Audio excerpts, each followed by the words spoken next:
네, 지난 11일은 농업인의 날이었죠. 이날 기념식에 참석한 문재인 대통령은 농업이 포스트 코로나 전략인 한국판 뉴딜의 한 축이다. 국가적 위기를 타개하는 힘이 될 수 있도록 하겠다. 이렇게 비전을 밝혔습니다. 사람과 환경 중심의 농정 대전환 과제 집중적으로 살펴보겠습니다. 서울 스튜디오 연결합니다. 명민준 앵커 나와주십시오.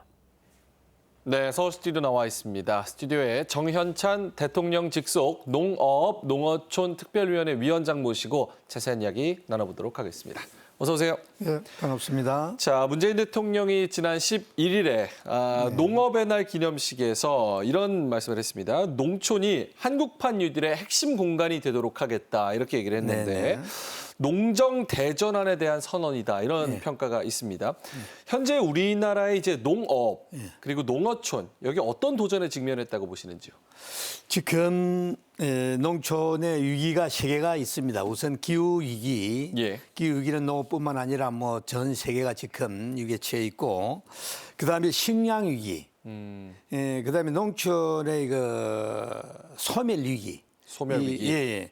이런 측면에 지금 놓여 있는데 이게 WTO가 시작되면서 한국 농정이 그동안 경쟁 중심으로 하다 보니까 이게 많은 대농, 기업농 기반 시설은 좀 됐습니다만은 중소농 중심으로 상당히 어려움에 처해 있다 이렇게 보면 되겠습니다. 예, 기후 위기, 식량 위기 그리고 소멸 위기 이렇게 말씀을 해주셨습니다.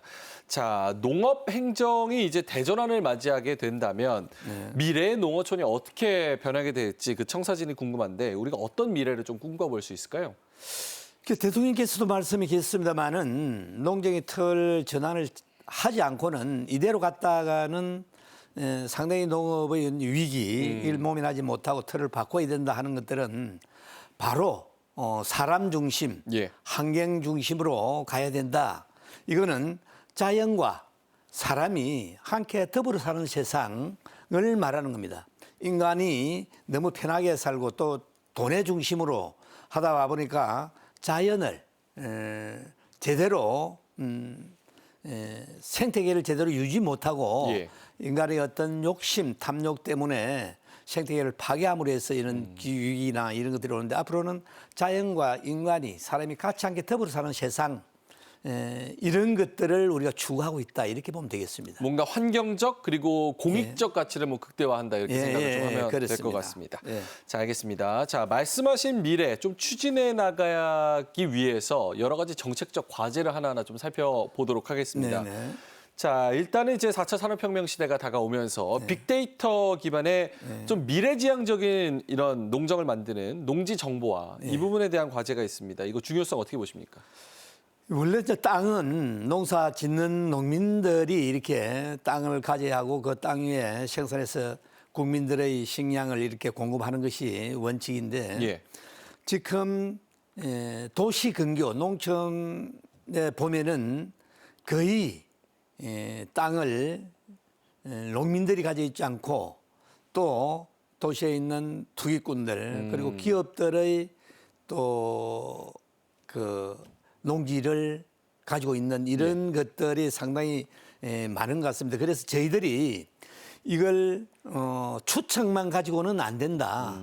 확실한 정보를 가져야 된다해서 우리가 지금 안성, 경남 거창 이쪽으로 이제 표본 조사를 해서 어떤 문제가 있는지 실제가 농사짓는 농민들이 지금 거기 직불금도 제대로 받고 있는지 또 실제가 땅은 누가 가지고 소유하고 있는지 이런 것들을 제대로 좀 조사를 해야 되게 돼서 지금 표본 조사를 하고 있습니다.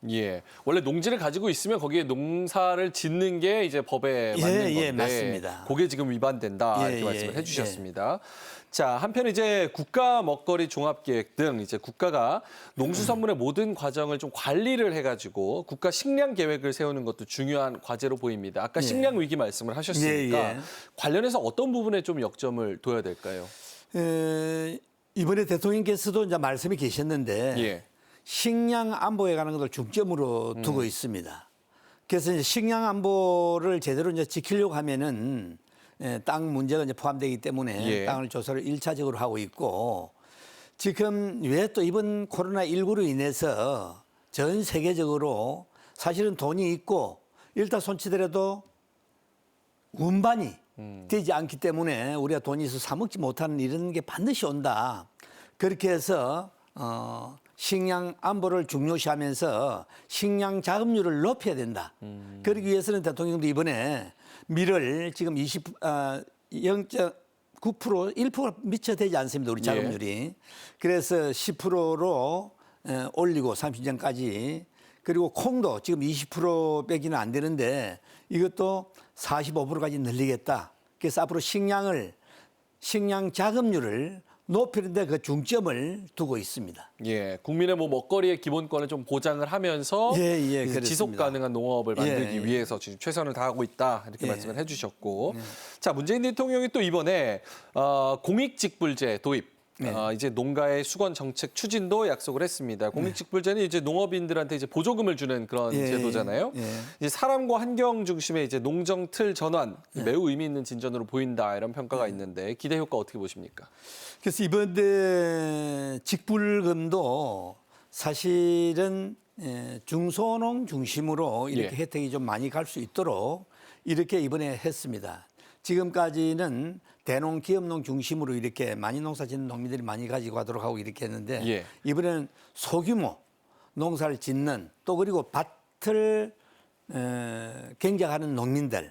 지금까지는 밭과 논의 이런 직불금 차이가 있었는데 이제는 밭과 논의 이런 차별 없이 좀 지급할 수 있도록 해서 시행하고 있습니다만은 지금 11월부터 이제 현장의 농민들은 지급할 수 있도록 했는데 지금 올 처음이 돼서 많은 또 착오도 있고 또 본의 아니게 지급을 받지 못하는 농가도 있습니다. 그래서 이건 올해 철저히 좀 조사를 해서 그런 일이 없도록 하고 또 불법으로 수령하는 것들도 좀 이렇게 막아야 된다 하는 것들이 지금 농특위에서는 계획을 갖고 있습니다. 알겠습니다. 좀 어려움을 겪고 있는 농가가 좀 소득이 안정될 수 있는 그런 기대를 가질 수가 있겠습니다. 그렇습니다. 앞으로 그쪽 방향으로 지금까지는 대기업 중소농 기업농 중심으로 이렇게 지원해 왔다면 앞으로 중소농 지금 한국농업을 지탱하고 있는 건 그래도 중소농이 한 70% 이상 차지하고 있습니다. 그래서 그 중소농이 한국농업을 그래도 지탱하고 있다 이렇게 보면 되겠습니다. 알겠습니다. 자, 또 이제 도서관이나 뭐 체육시설 이런 갖춘 생활 SOC 복합센터 이것도 2025년까지 이제 1,200여 개로 늘어난다 이런 예정인데 농촌 생활과 이제 주거 환경을 좀 개선할 수 있는 그런 농촌 재생 사업을 추진하는 데 있어서 어떤 부분이 중요할까요? 그래서 지금까지 농촌의 젊은이들이 들어오지 않고 하는 이런 부분들이 상당히 주거 시설이나 문화, 뭐 교육 할 것 없이 상당히 부족한 부분도 있고 제대로 젊은이 들어오기에는 적합하지 않는 세대가 이렇게 바뀌었기 때문에 그래서 이런 것들에 대한 이번에 대통령께서도 상당히 신경을 쓰셔서 이제 그런 시설들을 갖추겠다.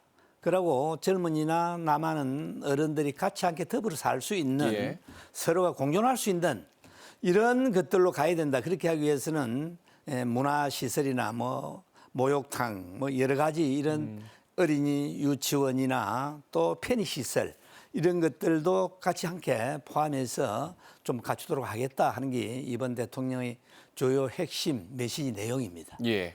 그런 시설이 갖춰지면 이제 더 많은 사람들이 이제 농촌에 모이게 될 텐데 아까 이제 사람이 더 많이 모여야 된다. 그 부분에 대한 위기를 말씀을 하셨어요. 지속 가능한 농촌을 위해서는 이제 사람이 모이는 농촌을 만들어야 된다. 이 부분에서 좀 공감대가 형성이 되는 것 같은데 중장기적인 전략이나 비전 이거 어떻게 보십니까? 중장기적으로는 우선은 그렇습니다.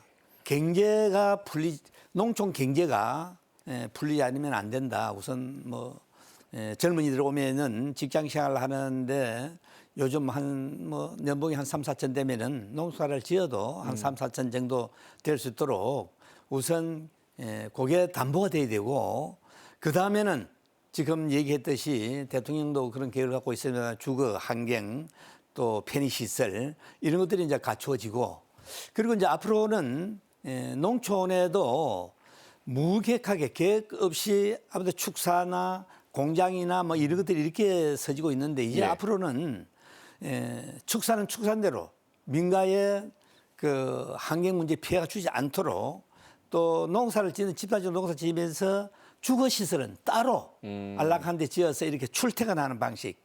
이미 지금 젊은이들이 교육 때문에 출퇴근을 해서 농사를 짓고 있습니다만은 장기적으로 보면은 그런 시스템으로 가지 않으면 안 된다. 그래서 지금 전국에서 몇 군데 이렇게 시범으로 이렇게 하는 데가 있습니다. 의성이나 강원도 하천, 그다음에 함양, 경남 이런 데 몇 군데 지금 하고 있습니다만은 어쨌든 앞으로 장기적인 측면에서는 그런 경제, 교육, 의료 이런 시스템들이 갖춰야 된다 하는 말씀을 드리겠습니다. 알겠습니다. 좀 더 선진화되고 좀 체계적으로 바뀌어야 된다. 그렇습니다. 알겠습니다.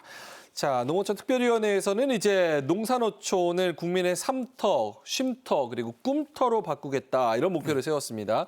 관련해서 이제 포부와 당부 말씀, 마무리 말씀으로 좀 부탁드립니다.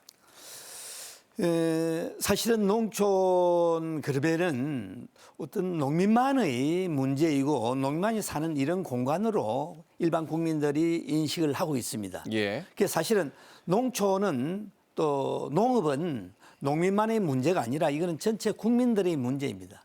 안전한 먹거리를 또 국민들한테 안전하게 공급하는 것이 바로 농촌인데 농촌이 그래서 어머니의 역할, 아버지의 역할을 다하고 있는 게 농촌입니다. 그래서 국민 여러분들께서는 농업을 지금까지 인식한 그대로가 아니라 이제는 농업은 또 농촌은 정말 우리들이 안전하게 먹고 사는 식량을 생산하는 공급이구나, 공급처가 농촌이구나. 이런 농업을 이렇게 이해하는 이런 계기가 됐으면 좋겠습니다. 알겠습니다. 앞으로 이제 농정 대전환 일어나기를 기대해 보면서 마무리하도록 하겠습니다. 지금까지 정현찬 대통령 직속 농업 농어촌 특별위원회 위원장과 자세한 이야기 나눠봤습니다. 오늘 말씀 고맙습니다. 네, 고맙습니다.